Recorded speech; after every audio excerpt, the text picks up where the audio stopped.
Mr. DJ back on the 60s YouTube channel. Got to outsource Billboard's Hot 100 once again. I believe the date is July the 11th, 1967, the summer of 1967. Let me bring that up for you real quick. Let me make sure I got the date right. Yes, indeed, July 15th, 1967.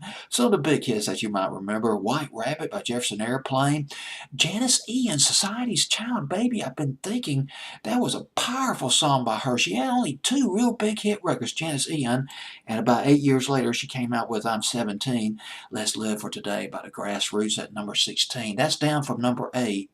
And Alfie by Dionne Warwick, Ain't No Mountain High Enough by Marvin Gaye and Tammy Terrell, and I Take It Back by Sandy Posey, a Lost 45 by her.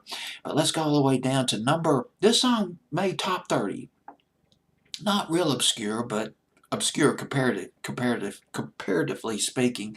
Carrie Ann by the Hollies at number 28, up from number 34. And I think I lost my, here it is. She'd Rather Be With Me by the Turtles at number 33. That's down from number 11 the previous week. And For Your Precious Love by Oscar Toney Jr. at number 34, down from its peak at number 23 on Billboard's Hot 100, July 15th, 1965. Boy, he did a nice mashup. Had that beautiful spoken part of the Jerry Butler and the Impressions 1958 classic For Your Precious Love. Born in Selma, Alabama, Oscar Toney Jr. Selma, Alabama, which is about roughly around 90 minutes south from where I live at here in Tuscaloosa, Alabama. But he grew up in Columbus, Georgia, started singing in choirs and gospel. A lot of R&B singers who came up in the 50s, 60s, 70s, even into the 80s and 90s started out in gospel. So it was with Oscar Toney Jr. As a teenager, he sang in a gospel group called the Sensational Melodies of Joy. Later, he joined a group called the Searchers, not to be confused with the Searchers of the British Invasion. This was back in the late 50s. They were a secular group. They put out some singles but didn't do anything. And in 1964, he released a record called Can It Be All Love? That was off the King record label. No impression there, didn't do anything. A producer, though, picked out Oscar Toney Jr. His name was Papa Don Schroeder. I'm pronouncing it Schroeder, but Schroeder, I believe is how you pronounce his last name. James and Bobby Purify, they were doing a live performance, a live show. One of their backup singers, they had two backup singers. One of those backup singers didn't show up. Therefore, Papa Don Schroeder, he contacted Oscar Toney Jr. and said, hey, would you like to fill in as a backup singer in this venue, in this show by James and Bobby Purify? And Oscar Toney Jr., he filled in. He gave it his best. And Schroeder moved. He helped Oscar Toney Jr., he helped him get a record contract with Bell. And that's when he came up with his version of For Your Precious Love.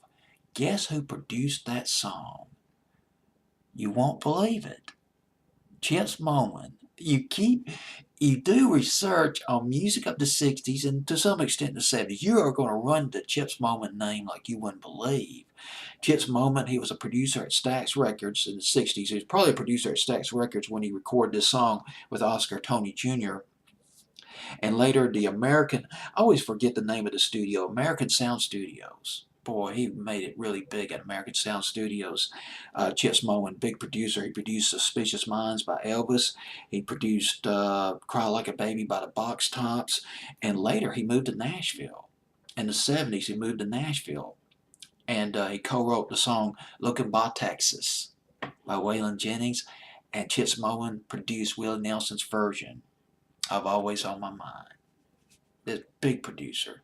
But in 1965, when Chips Moman was producing this record for Oscar Toney Jr., he was an up-and-coming producer at the time.